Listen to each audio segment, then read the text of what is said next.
Hi, this is Vikram. I'm a graduate student at USF. Today I'll be sharing a video demonstration of how to use the Weka tutorial. First, we need to open a new file. If we go into the data directory, we can see that there are a number of files present. I'll choose the glass.arff file for my demonstration. The We can see that the number of instances are 214. The number of attributes are 10. There are no missing values and the unique values are almost 68%. If we select a variable, then on the right hand side we can see the maximum, minimum, mean and standard deviation of values for that variable. Removing a variable, we just need to select the variable and click on the remove button, and clicking on the undo button will bring back the variable. Suppose we need to change some values depending on some criteria. So we can do that by going into the filter, choose option, and then we have a number of options here. Now suppose we have numeric variable and we need to convert them into binary. So we can choose this classifier and just click on apply, and then our variable will be converted into the binary value. So now when we go into the visualize tab, we can see that there are a number of scatter plots for each of the two variables combinations present. If we click on one scatter plot, then we can see the correlation among those variables. So now let's run the tree model and see like how it performs.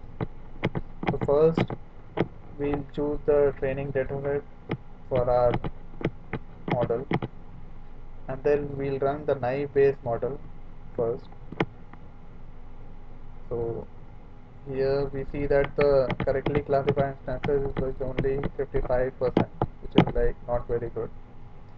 So if we choose a different variable value like 1 hour model, and then we run the model, then this model produces a very correct instances of 63%, which is like okay.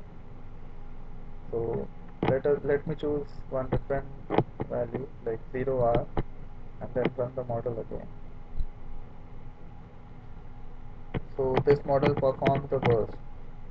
Now let us look at a tree model, the J48 model, which is based on the C4.5 algorithm. After running this, we can see that the correctly classified instances has improved a lot, like 96%, which is like very good. So now let us look at some different testing variables for our model. If we choose the cross validation, what this does is it divides the data into 10 equal parts. The 9 parts are kept for the testing and the are kept for training, and the final part is kept for testing. If we run that model on the J48 tree, we get the correctly classified instances at 67%, which is like not very good. So let me choose some other rule and see like how it performs. If we choose the 0 hour model and run the tree, we get the instances as 35%, which is like very bad. Choosing the 1 hour model and then running the tree, we get the 57.9%. So now finally let me choose the naive based classifier and then run the model and then see like how it performs. So it also doesn't do that well.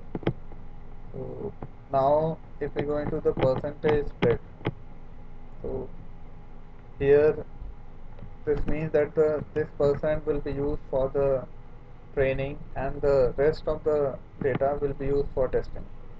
So let me put the values as 70 and then keep the naive base classifier and then run the model, and here we see that we get only 42%, which is like not very good. So let us test it on some other rule like 1 hour and see how it performs. So while running on 1 hour we get the value as 57%, which is like okay. And by choosing 0 hour and then running the model again, we get the percentage as 30, which is like not very bad. And finally let us choose the J48 model and 3, then run the model and then see like how much well it does. So running this model we get a accuracy of 61%, which is like okay.